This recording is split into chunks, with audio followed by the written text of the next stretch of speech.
Assalamualaikum warahmatullahi wabarakatuh. Halo Sobis, Sobat Bisnis, Sekolah Bisnis IPB University.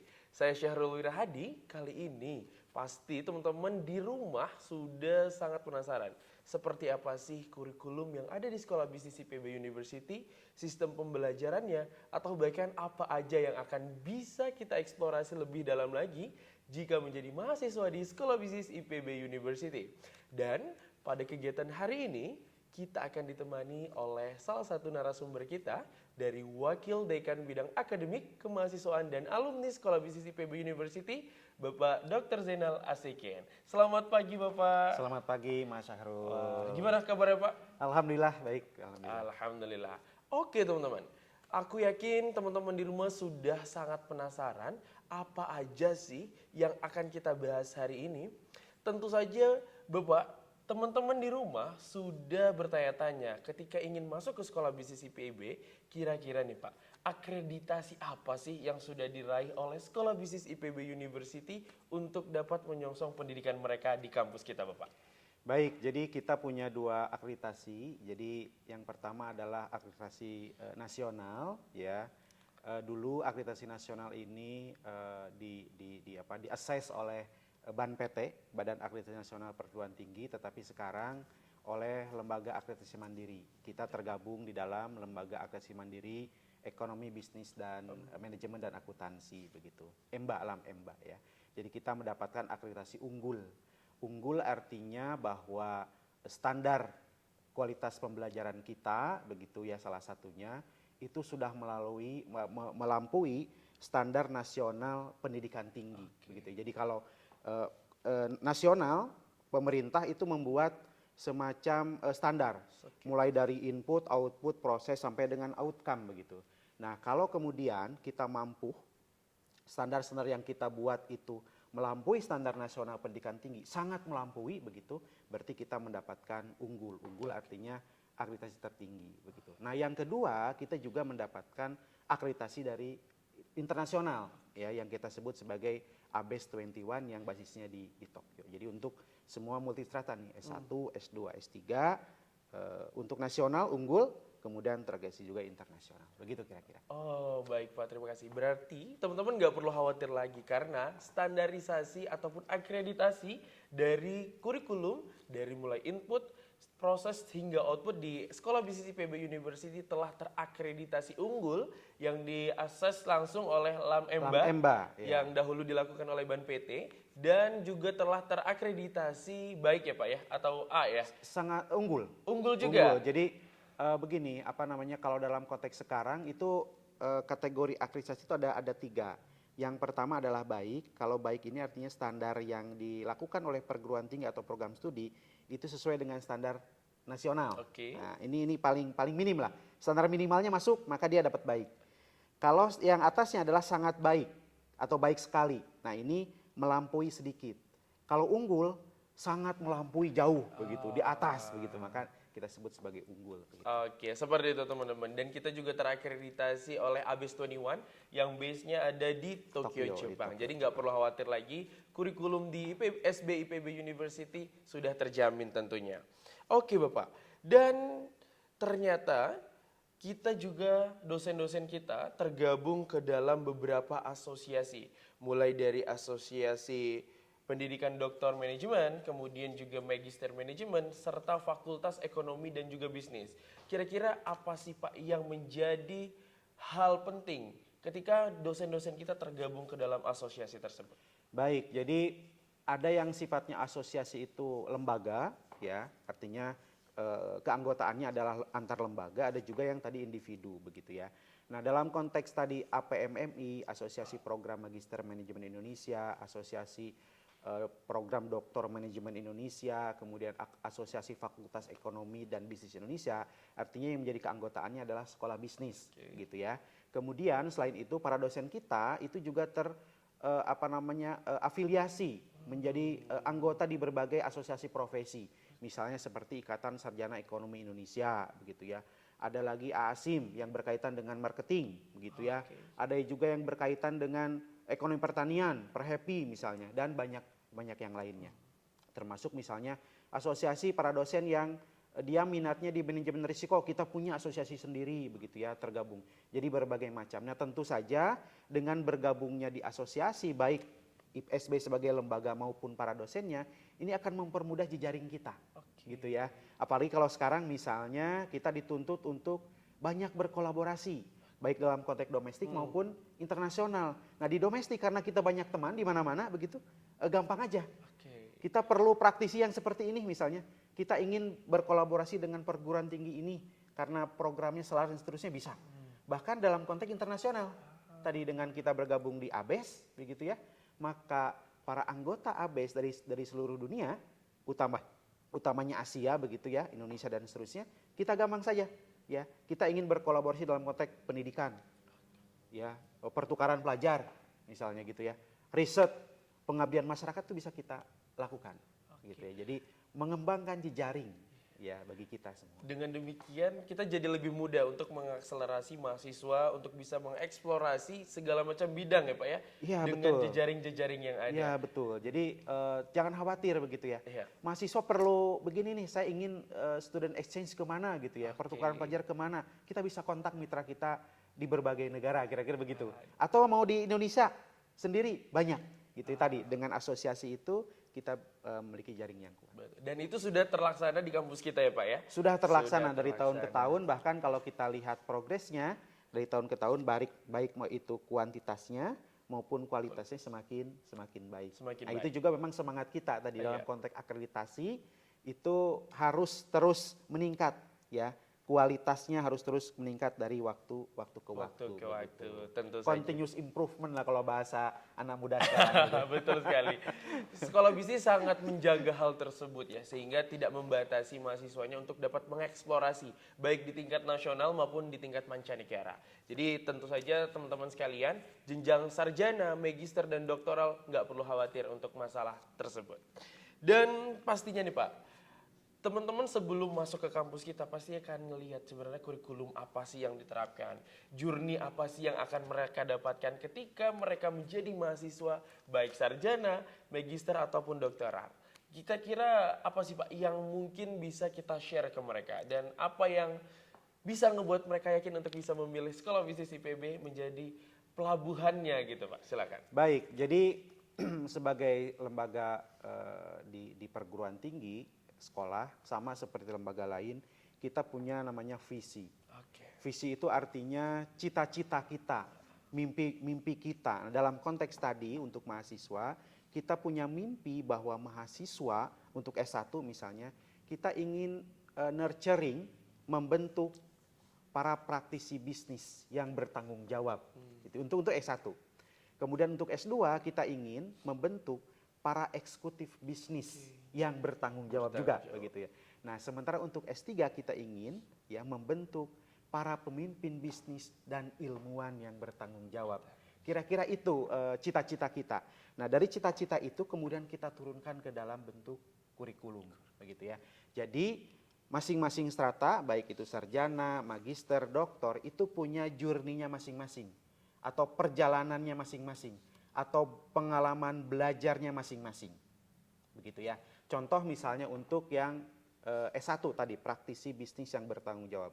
Di tahun pertama ya, kita ingin membekali mereka dengan yang kita sebut sebagai entrepreneurial foundation.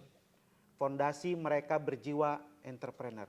Apa sih kewirausahaan itu atau apa sih entrepreneur itu? Intinya adalah bagaimana kita membentuk kemampuan mahasiswa itu, mereka memiliki kemampuan untuk menciptakan sesuatu yang baru atau menciptakan sesuatu yang berbeda melalui pemikiran yang kreatif dan inovatif, begitu ya. Nah, itu semua diajari di kita. Baru kemudian nanti di tahun keduanya mereka sudah bisa mulai mengembangkan ide bisnisnya. Di tahun ketiga mereka sudah bukan lagi ide, tetapi sudah mulai ada bentuknya. Gitu ya, managingnya seperti apa gitu ya, operationnya seperti apa. Baru kemudian nanti di tahun keempat misalnya gitu ya, mereka mampu yang sesuatu yang tadi sudah mulai terbentuk itu menjadi terbentuk beneran, kira-kira begitu. Betul. Ya. Jadi itu journey untuk yang S1 misalnya. Untuk yang S2 seperti apa tadi? Karena kita ingin menciptakan atau membentuk para eksekutif bisnis, maka arah kita itu yang pertama tentu untuk S2 ini biasanya latar belakang mereka itu beragam tuh S1-nya. Ada yang mungkin dari ekonomi, ada yang dari manajemen, tapi juga mungkin ada yang agak jauh. Dari MIPA misalnya gitu ya, atau dari teknik begitu ya. Jangan-jangan ada juga yang dari hukum. Nah, sebelum mereka masuk ke semester 1, kita ada matrikulasi. Ya, semacam refreshment lah, refreshing. Paling tidak mereka memiliki kemampuan yang relatif sama memahami teori-teori ekonomi dasar, manajemen yang dasar, matematikanya mungkin juga ini dan segala macam. Hingga kemudian nanti di semester 2 mereka mulai ya, kita ingin membentuk misalnya mereka kemampuan dalam konteks tadi eksekutif bisnis itu ya. Di semester 3-nya mereka mampu tadi menjadi calon-calon eksekutif yang memahami betul baik itu teori maupun praktikal. Nah, bagaimana dengan yang S3? Yang S3 juga sama. Kita ada matrikulasi ya. Nah, S3 karena tadi visinya adalah membentuk para pemimpin bisnis dan ilmuwan yang bertanggung jawab, maka di semester 1 kita ajarin mereka itu lebih ke bagaimana sih menjadi peneliti yang baik gitu ya. Dasar-dasar itunya kita berikan ya. Di semester 2-nya mereka mulai masuk ke hal yang sifatnya pendalaman. Saya mau ngambil pendalaman apa? Itu masing-masing pendalaman ada. Baru kemudian nanti di semester 3 sampai selanjutnya itu mereka mengerjakan tesis atau disertasi kira-kira begitu.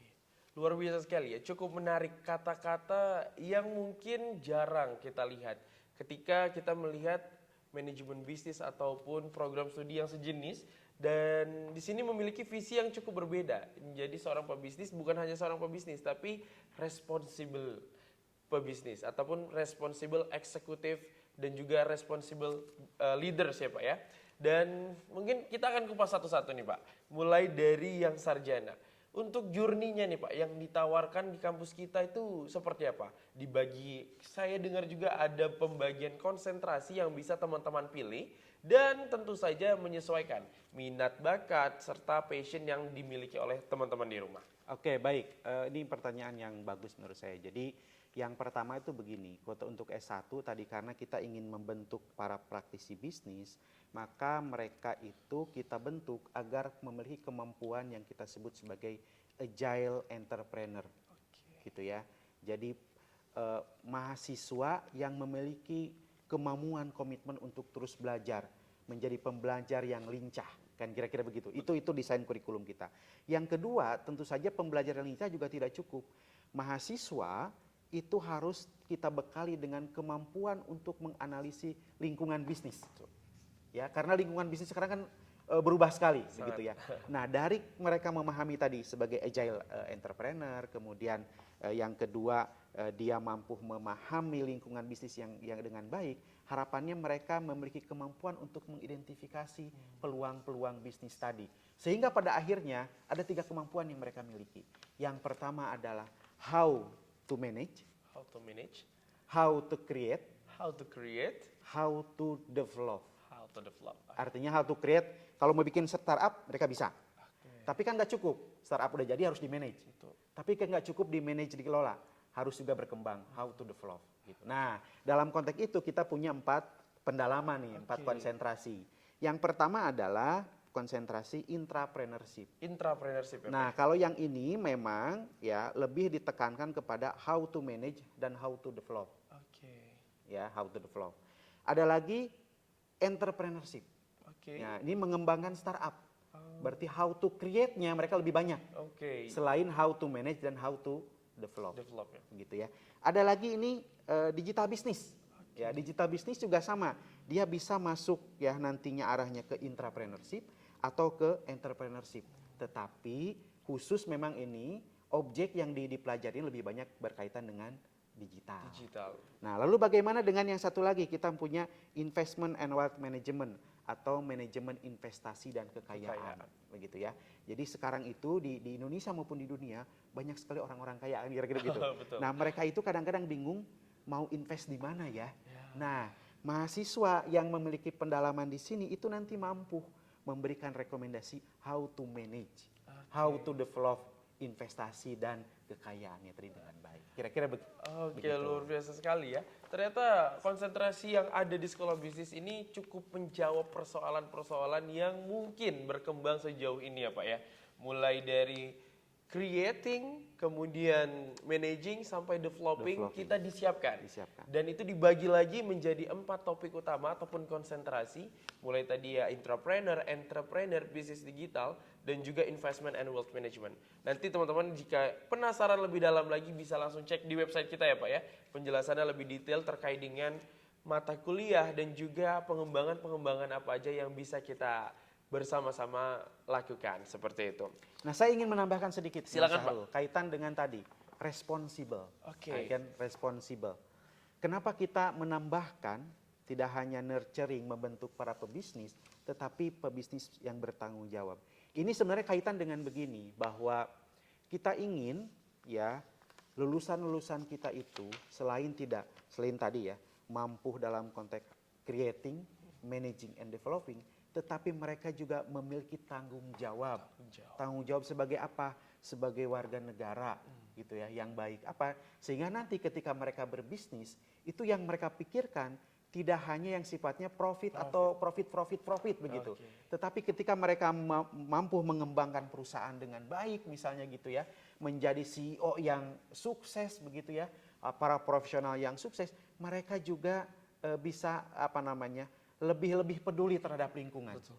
Begitu ya. Sehingga kalau misalnya mendapatkan untungnya itu tidak hanya diakumulasikan dalam konteks develop dan growing tadi begitu, tetapi mereka misalnya bagaimana agar para karyawan yang mereka ada di situ itu kesejahteraannya meningkat. Bagaimana agar masyarakat yang ada di lingkungan itu yang dekat dengan perusahaan mendapatkan juga manfaatnya. Entah itu melalui pemberdayaan misalnya, entah itu melalui pemberian beasiswa dan seterusnya. Tanggung jawab terhadap lingkungan. Paling tidak kalau kita beroperasi di situ jangan mencemari lingkungan gitu. Betul. Bagus syukur-syukur kalau kemudian lingkungannya makin bagus begitu. Itu ciri yang kita sebut sebagai responsible. Bertanggung jawab. Tidak hanya dalam konteks diri sendiri, tapi tanggung jawab sebagai warga negara. Ya, kalau kita ini kan sedikit misalnya, kita sering sampaikan di kelas misalnya Mas Syahrul, bahwa kita sebagai warga negara itu memiliki kewajiban. Kewajiban kita apa? Kewajiban kita adalah mendukung tujuan negara. Salah satunya apa? Keadilan sosial bagi seluruh rakyat Indonesia. Sebagai pebisnis, sebagai profesional, kita bisa ikut berkontribusi tadi. Menciptakan lapangan kerja yang baik. Ya, mensejahterakan karyawan, ikut berkontribusi terhadap kesejahteraan masyarakat sekitar, dan seterusnya. Kira-kira itu. Luar biasa sekali. Konsep triple bottom line, people, planet, dan juga profit ini jadi utama ya Pak menjadi ya? utama kita. Jadi tidak hanya berfokus pada earning money, profit, and profit oriented. Ya, luar biasa sekali. Dan kita tadi udah banyak dikasih tahu gitu ya Pak, terkait dengan apa aja learning outcome yang mau dicapai, terus harapannya ketika mahasiswa sekolah bisnis lulus gitu ya. Namun apa sih Pak experiencing ataupun program yang ngebuat mahasiswa ini tahu dunia lapang itu secara langsung? Saya juga mungkin teman-teman juga di rumah masih bertanya-tanya, kira-kira ada nggak sih Pak program yang mungkin membuat mahasiswanya nanti bisa lebih dalam lagi mengenal lapangan ataupun mengenal dunia bisnis secara nyata. Ini khususnya untuk mahasiswa sarjana. Kan mereka juga baru saja lulus dari SMA, belum memiliki pengalaman yang cukup untuk bisa mengenal dunia bisnis lebih dalam lagi, Pak. Oke, baik. Ini pertanyaan juga sama menarik. Jadi tadi kita punya learning journey, ya. Mulai dari semester 1 dan semester 2 tahun pertama kita bekali mereka dengan entrepreneurial mindset, foundation-nya ada. Setelah itu di bagian kedua mengembangkan ide kan gitu ya. Setelah itu di tahun ketiga mereka mulai ada bentuknya kan begitu. Nah, agar nanti paripurna pembelajarannya, teori ada prakteknya. Nah, khusus di kita belajar teori itu hanya sampai semester 6, 3 tahun. Jadi mulai semester 7 itu mahasiswa kita wajibkan keluar dari kampus. Kan kira-kira begitu ya. Nah, kita punya ada satu mata kuliah yang kita sebut sebagai Capstone Project. Nah, Capstone Project ini sebagai kanal ya, tadi bagaimana mahasiswa mampu mengaplikasikan dari teori menjadi sesuatu yang praktikal, gitu ya, sesuai praktek ya. Menerapkan ilmu yang mereka dapatkan begitu ya. Nah, itu tadi sesuai dengan pendalamannya. Kalau misalnya pendalamannya adalah entrepreneurship, maka mereka nanti mulai capstone project bisa magang, bisa mirroring. Mirroring itu artinya datang ke salah satu pengusaha, belajar dari dia, sharing dan seterusnya. Yang tadi ujung-ujungnya adalah mereka memiliki kemampuan, bukan hanya teori, tapi pengalaman bagaimana membentuk startup. Itu selama minimal 1 semester, gitu ya. Begitu juga untuk digital business, kalau memang dia arahnya ke entrepreneurship, begitu ya. Begitu juga dengan investment and wealth management, sama juga arahnya ke situ. Jadi bisa memberikan solusi konkret terhadap permasalahan industri, begitu ya. Nah, ini sesuatu yang unik, tidak semua melakukan, ataupun kalaupun ada mungkin program yang melakukan, bobot SKS-nya biasanya mereka tidak sebesar kita. Kita SKS-nya bisa sampai 13 yang wajibnya, tapi bisa sampai 20. Bahkan ini yang menarik di kita, capstone project bisa diintegrasikan dengan tugas akhir. Nah, jadi mereka sebenarnya memiliki peluang untuk lulus 3,5 tahun. Kalau mampu tadi capstone project-nya diintegrasikan dengan tugas akhir. Begitu. Oke. Cukup efisien ya Pak ya bagi mahasiswa sehingga bisa memaksimalkan waktunya 3,5 tahun bisa lulus untuk sarjana S1-nya. Namun yang menjadi menarik nih Pak, pasti di rumah juga bertanya-tanya itu untuk perusahaannya bagaimana ya Pak? Apakah kita harus cari lagi? Bagaimana jika seseorang tidak punya relasi yang lebih untuk bisa cari tempat magang? Kira-kira dari kampus itu ada memberikan solusi nggak ya Pak? Oke, baik. Jadi kita ada 3 skema nih. Skema pertama tadi bagi para mahasiswa yang mungkin memiliki relasi atau apa, mereka boleh mengusulkan. Tapi keputusannya ada di program studi, ada di kita, begitu ya. Nanti kita assess apakah sesuai atau tidak dan seterusnya. Yang kedua, kita juga bisa ya melakukan capstone project ini dengan mengikuti program-program dari pemerintah atau Kementerian Pendidikan. Ya, mereka namanya ada sekarang program magang dari kementerian. Mereka bisa ikut itu. Jadi ikut magang sekalian menyelesaikan capstone project-nya. Yang ketiga adalah kita siapkan. Gitu. Jadi skema itu mana aja yang paling baik buat mahasiswa, gitu ya. Saya nggak punya kenalan gimana nanti magangnya. Ada, kita siapkan.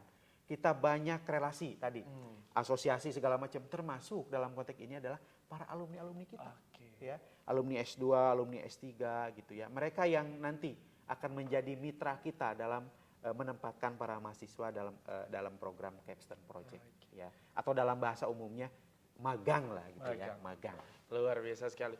Berarti memang Sekolah Bisnis IPB sudah cukup matang menjalankan capstone project ataupun magang di semester 7 dan semester 8 untuk tugas akhir mahasiswanya.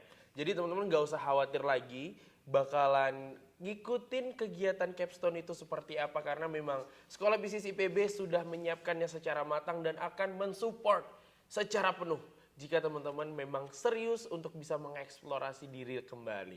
Luar biasa sekali. Dan tadi juga sudah disinggung nih, ternyata terkait dengan alumni-alumni kita. Memang alumni-alumni kita luar biasa ya Pak, karena memang pendidikan ataupun kurikulum yang dibuat oleh Sekolah Bisnis mampu membekali mereka sehingga alumni-alumni kita juga ketika berkiprah di luar sana menjadi alumni-alumni yang luar biasa.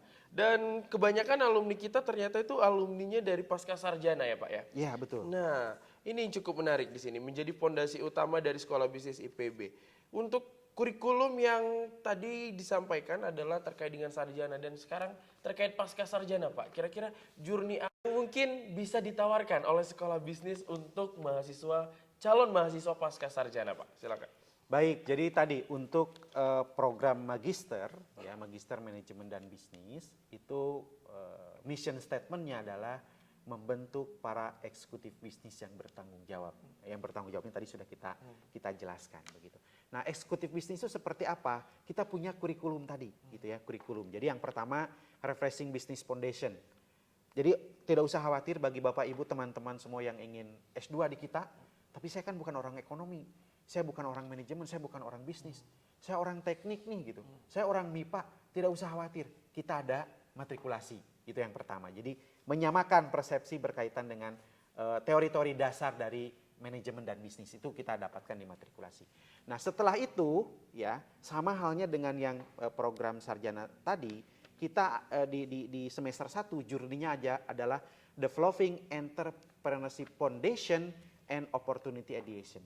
Ya, sama. Jadi bagaimana kemudian para pebisnis eksekutif tadi, eksekutif bisnis itu memiliki kemampuan untuk mengidentifikasi peluang, ya, mengidentifikasi ide-ide bisnis, begitu. Itu sama. Nah, kemudian di semester 2 mulai masuk ke managing, ya, managing. Tapi tentu managingnya beda dengan yang S1. Di sini lebih kepada misalnya desain, innovation, ya, growth bagaimana tadi managing, tapi dalam konteks mendevelop perusahaan, ya, mengidentifikasi permasalahan-permasalahan manajemen di perusahaan misalnya begitu ya, dan mereka kemudian bisa memberikan solusi-solusi yang sifatnya evidence based policy.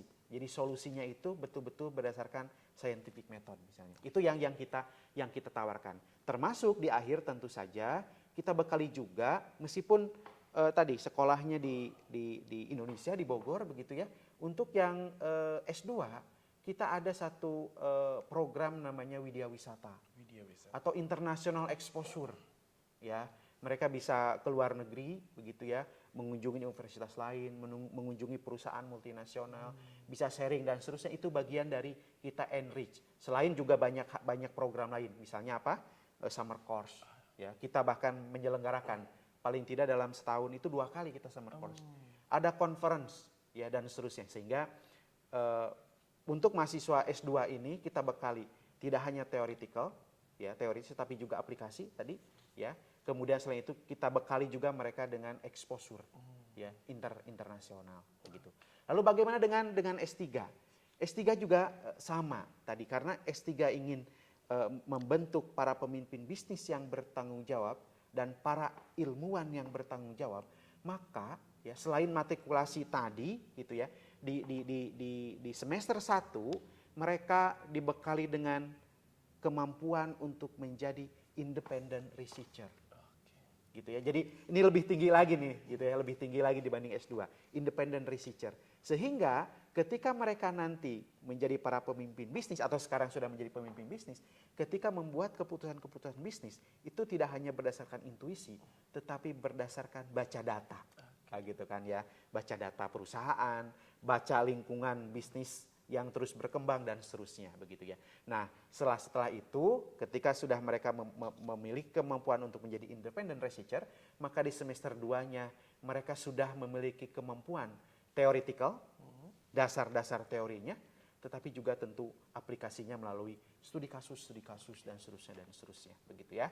Nah, baru kemudian nanti di semester berikutnya enrichment business exposure, international business exposure kita juga punya begitu. Luar biasa sekali, memang cukup banyak yang telah disiapkan, mulai dari international exposure juga ada, dan nggak hanya kita yang pergi keluar, tapi kita juga menyiapkan sebuah summer course ya Pak ya. Ada summer course yang minimal banget diikuti, ada berapa negara Pak kira-kira summer course yang kita adakan? Terakhir kita mungkin ada 5-6 negara ikut ya. Oke. Ya, jadi semakin kesini semakin banyak partisipannya begitu ya. Nah, jangan khawatir juga bagi teman-teman ya, Bapak Ibu yang mau S2, S3 gitu ya. Untuk dalam konteks metode pembelajaran, nih proses pembelajaran, kita mengkombinasikan antara akademisi dengan praktisi. Oke. Jadi di setiap mata kuliah itu kita selalu ada minimal 1 orang dosen tamu. Oke. Gitu ya. Tadi untuk menjembatani antara teoretikal dengan praktikal. Jadi pengalaman belajarnya tidak hanya belajar teori, tetapi juga hal-hal yang sifatnya praktis, pengalaman para pengusaha begitu ya, para profesional dan seterusnya, itu bisa saling berbagi begitu. Ternyata SB juga telah menyiapkan hal tersebut, dan itu pasti yang dibutuhkan oleh Bapak Ibu, teman-teman sekalian yang memang sudah menjalankan bisnis terlebih dahulu.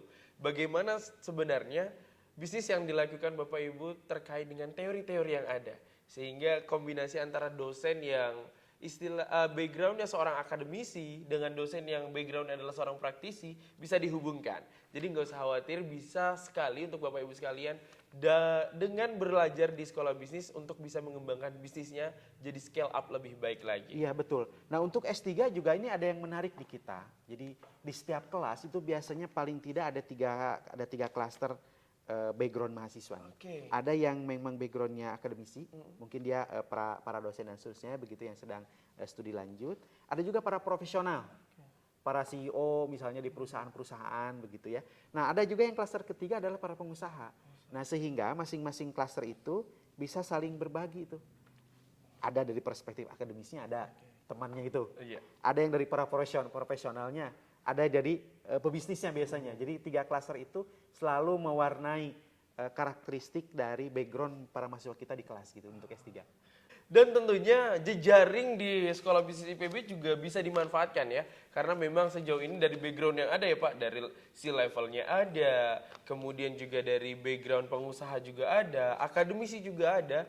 Jadi Bapak Ibu sekalian atau teman-teman yang ingin menjadi mahasiswa di kita, tentu saja jejaring itu bisa dimanfaatkan untuk bisa mengembangkan bisnis ataupun menjadi seorang akademis yang lebih baik lagi ya Pak ya. Iya betul. Nah ini memang menarik kalau kita wawancara calon mahasiswa doktor misalnya sebagai contoh. Kenapa Bapak Ibu memilih SBIPB? Gitu. Nah, itu tadi salah satunya yang muncul adalah beragamnya latar belakang para mahasiswanya sehingga bisa membentuk jejaring baru dia mereka bilang. Ya selain tadi tentu ada keseimbangan antara teori dengan praktis gitu ya. Nah, apapun tadi kalau S3 kan memang membentuk para pemimpin bisnis ya. Nah, mulai praktis itulah gitu ya. Tapi mereka juga harus memiliki kemampuan sebagai saintis kan. Saintis itu artinya tidak harus setelah lulus menjadi peneliti, tetapi yang kita inginkan adalah dimanapun para lulusan kita bekerja, keputusan-keputusan yang mereka buat itu selalu berbasis pada scientific method gitu ya. Berbasis kepada membaca data, menganalisis data, memahami lingkungan internal dan eksternal perusahaan. Sehingga harapannya keputusan-keputusan yang diambil itu lebih dapat dipertanggungjawabkan. Betul. Oke, terima kasih banyak Pak Zainal untuk penjelasannya terkait dengan kurikulum ataupun learning journey bagi mahasiswa pasca sarjana. Jadi teman-teman, Bapak Ibu sekalian nggak perlu khawatir karena sekolah bisnis telah menyiapkan banyak sekali program-program yang akan menyongsong Bapak Ibu sekalian di pendidikan selama di sekolah bisnis IPB. Kita akan membahas yang selanjutnya nih Pak. Baik. Keterlibatan alumni-alumni kita nih Pak. Untuk membuat teman-teman kita yang menjadi mahasiswa menjadi lebih matang lagi. Apakah seberpengaruh itukah alumni-alumni kita atau bagaimana cara kita bisa meng-engage alumni kita untuk bisa berkontribusi atau kembali lagi ke kampus kita Pak? Iya, begini, alumni itu menjadi salah satu pilar penting ya. Jadi dalam konteks pembelajaran itu tidak hanya kurikulum ya. Ekosistem pembelajaran itu menjadi juga sangat penting. Tadi infrastruktur, jejaring dan seterusnya termasuk para alumni. Itu menjadi ekosistem. Nah, untungnya kita memiliki himpunan alumni yang kuat. Baik di level sekolah, ya di sekolah bisnis maupun di level IPB. Begitu ya. Jadi mereka banyak membantu berkontribusi kepada kita termasuk dalam konteks tadi misalnya. Untuk para praktisi, jangan khawatir, para alumni kita itu banyak sekali begitu ya. Baik praktisi ya, CEO, para pengusaha, para profesional itu banyak sekali. Jadi gampang sekali begitu ya. Sehingga itu mewarnai proses pembelajaran di kita begitu ya. Yang lainnya apa misalnya ya? Ini mereka juga punya program-program. Jadi bagi para mahasiswa atau para nanti mungkin menjadi alumni begitu ya. Yang fashionnya adalah berkaitan dengan mengasah leadership misalnya. Himpunan alumni memiliki program untuk itu. Ya, termasuk coaching, ya. Mereka bisa nempel atau tadi mirroring dengan para CEO misalnya itu bisa dilakukan. Yang basisnya saya ingin berwirausaha tadi, saya ingin jadi pengusaha nih. Kita punya komunitas. Himpunan alumni punya komunitas untuk itu. Saya sukanya kaitan dengan olahraga, ada klub olahraga. Saya sukanya kaitan dengan sosial. Kalau ada bencana ingin ikut membantu dan seterusnya. Himpunan alumni kita aktif di situ dan menjadi salah satu himpunan alumni yang paling produktif bagian itu. Gitu ya. Dan uniknya nih Mas Sahrul, untuk di level IPB utamanya, ya, himpunan alumni kita itu ada di berbagai provinsi dan di berbagai kota. Ada cabang-cabangnya, bahkan sampai luar negeri. Ya. Jadi ini himpunan alumni itu universitas organisasi yang sangat besar sekali. Jadi jangan khawatir kalau nanti Mas Syahrul misalnya pergi ke Kalimantan, kehabisan ongkos, Iya. paling tidak kontak alumni aja gitu kan ya. Oke. Paling tidak kalau makan atau apa mungkin bisa gitu kan ya. Betul. Nah itu bisa. Jadi kita jangan khawatir tersesat begitu ya. Alumni kita ada di mana-mana. Nah, tinggal nanti kemampuan kita untuk bergabung begitu ya. Engage dengan mereka dan seterusnya. Tentu ada banyak event-event yang bisa kita ikutin. Ya. Jadi tadi himpunan alumni atau alumni itu berkontribusi mulai dari proses pembelajaran di kampus sampai dengan pasca kampus. Gitu. Tentu saja ini salah satu poin plus sebagai mahasiswa IPB tentunya ya. Alumni kita juga terkenal salah satu alumni yang paling solid ya Pak ya. Paling solid. Sehingga tadi Pak Zainal telah memaparkan bahwa kita nggak perlu khawatir setelah kita pasca kuliah, kita nggak perlu khawatir akan kerja di mana. Atau bahkan ketika kita ke satu daerah, kontak saja alumni kita. Betul ya Pak? Betul. Luar biasa sekali. Nggak heran kalau misalnya kampus kita dijuluki dengan kampus terbaik. Selain dari kurikulumnya yang sangat-sangat matang, learning journey yang disusun dengan baik, ternyata alumni kita sangat engaging dan juga sangat membantu untuk kontribusi kembali ke mahasiswa-mahasiswa yang akan lulus. Mungkin ada closing statement Pak yang ingin disampaikan kepada calon mahasiswa baik sarjana dan juga pasca sarjana yang ada di rumah. Baik, untuk adik-adik sarjana nih yang pertama ya. Jadi kita menyiapkan kurikulum terkini sesuai dengan perkembangan saat ini gitu ya. Jadi tadi janji kita kalau adik-adik sekolah di kita, maka kita mimpinya adalah membentuk para praktisi bisnis yang bertanggung jawab gitu ya. Kalau untuk S2 ya, mimpi kita, cita-cita kita, visi kita adalah ya membentuk para eksekutif bisnis yang bertanggung jawab. Untuk yang S3 seperti apa? Membentuk para pemimpin bisnis dan ilmuwan yang bertanggung jawab. Kurikulum kita mengarah ke situ. Jadi dari mimpi itu kita turunkan menjadi kurikulum. Kurikulum kemudian kita support dengan berbagai ekosistem pembelajaran, ya sampai dengan tadi alumni. Untuk para mahasiswa pasca sarjana dan doktor nih barangkali, bagaimana tadi agar ilmu-ilmu yang kita peroleh itu dapat diaplikasikan. Nah ini yang menarik juga. Di dalam konteks karya ilmiah kita untuk yang S2 dan S3 itu selalu harus ada yang namanya implikasi manajerial. Jadi implikasi manajerial artinya setelah kita melakukan riset, temuan-temuan pentingnya itu harus kemudian diterjemahkan ke dalam entah itu kebijakan di level perusahaan atau hal-hal yang lain sehingga ya yang temuan-temuan yang sifatnya saintifik itu bisa menjadi aplikatif di lapangan. Gitu. Nah, itu pasti akan ditanya implikasi manajerialnya apa begitu ya. Nah itu tadi untuk menjembatani agar nyambung antara teori dengan praktik begitu. Terima kasih banyak Pak Zainal dan teman-teman sobat bisnis di rumah, terima kasih banyak. Mari bergabung bersama kampus terbaik di Indonesia. Tentu saja teman-teman bisa pilih Sekolah Bisnis IPB menjadi pelabuhan teman-teman. Terima kasih banyak dan wassalamualaikum warahmatullahi wabarakatuh. Sampai jumpa.